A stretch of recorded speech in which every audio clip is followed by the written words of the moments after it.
Have you ever encountered a figure in Scripture, maybe someone who appears just briefly, but seems profound, like they hold a hidden key? Oh, absolutely. They pop up and make you rethink everything. Exactly. And today, we're doing a deep dive into one of the most, well, enigmatic of those, Melchizedek. You know, the mysterious king of Salem and priest of God Most High. A fascinating character. Yeah. Very little text, but huge implications. Right. And our mission today isn't just to talk about him, but to try and resolve the puzzle of who he actually was. We're going to use two specific theological keys. Okay. First, the principle of mediated authority, and second, the Hebraic agency model of the Godhead. Two powerful lenses. We think this approach shows Melchizedek isn't just a symbol or a type, but an actual manifestation of the pre-incarnate Son, the Logos. That's a bold claim, but the evidence builds. Let's start with that first key, mediated authority. It's the idea that divine will isn't always direct. God often works through intermediaries. Okay, like how? Give us some examples. Well, think about Job 1.19, that great wind that strikes Job's children.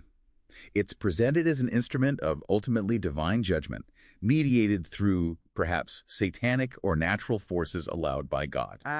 So not God directly, but through something else. Precisely. Or priests in Leviticus 14 dealing with impurity in a house. Yeah. They mediate God's prescribed process of purity. It's not God zapping the house clean. It's the priests acting as mediators. Got it. So God sets the system and the mediators operate within it. Exactly. Even God's own declarations, like in Isaiah 33.10, now will I rise, now will I be exalted. They come through the prophet Isaiah.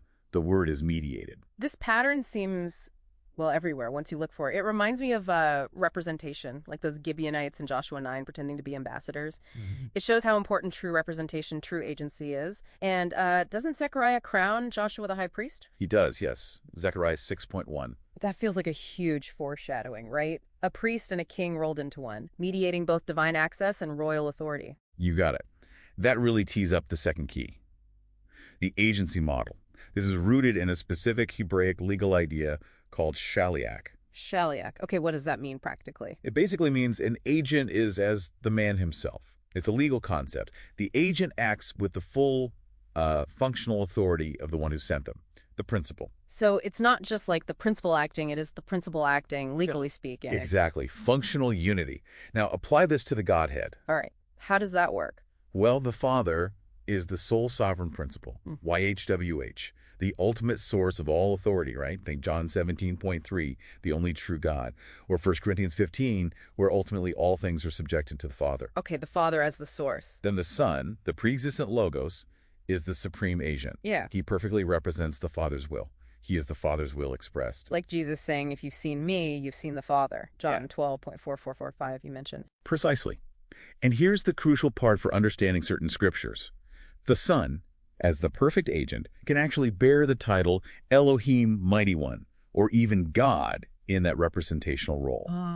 He wields YHWH's authority, representing YHWH, without being the person of YHWH. This maintains strict monotheism on YHWH while explaining how the Son can be called God. He's God in agency. Wow, okay. That clarifies a lot. The Shaliach concept is huge here. So let's bring Melchizedek back into this framework. Yes. Genesis 14, he just appears, king of Salem, priest of God Most High. And he blesses Abram, and Abram gives him tithes. That's an authority that seems totally outside the normal patriarchal line, and obviously before the Levitical priesthood. Completely independent and seemingly superior, since Abram, the patriarch, received the blessing and pays the tithe. And then Psalm 110 connects this Melchizedek priesthood directly to the Messiah, calls it eternal, royal. Right. Setting the stage for the big discussion in Hebrews chapters 5 to 7. Yeah, Hebrews really leans into this. What's the core argument there? The author contrasts the Levitical priesthood temporary, based on lineage, imperfect, with Melchizedek's order. Which is described how? As superior, eternal, based not on ancestry, but on the power of an endless life. Endless life. That sounds significant. It is. And then you get that absolutely definitive description in Hebrews 7.3. Remind us. Without father, without mother, without genealogy, having neither beginning of days nor end of life, but made like the Son of God. Okay, without father, without mother, without genealogy, beginning or end. Now think about that. Can that really just be symbolic language for, say, his priesthood's origin being unrecorded. Well, Some argue that. But neither beginning of days nor end of life. That sounds different, more literal. Exactly. That sounds ontological about his actual being. Yeah. How can a mere human, however unique, have no beginning of days or end of life? We can't. That language seems reserved for, well, for God, for eternal being. Precisely. The author of Hebrews seems to be making an ontological point. These descriptors can only truly fit an eternal, uncreated being.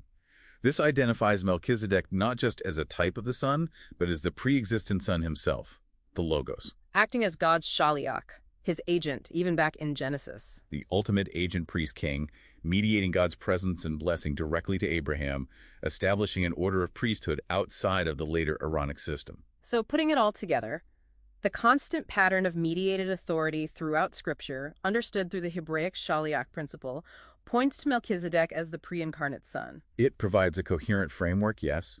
It resolves the mystery by seeing him as the Son acting in his eternal role. And, understand this isn't just about solving an ancient puzzle. No, it really changes how you see God interacting with the world throughout the entire Bible, doesn't it? You see this agency model playing out again and again. It does. It shows this consistent way God works through his primary agent, the Son. So here's something to think about. If Melchizedek's priesthood is based on the power of an endless life and it's eternal, what does that continuous mediated divine presence embodied in this priest king imply for how we should think about spiritual authority and God's interaction with our world today? Makes you wonder.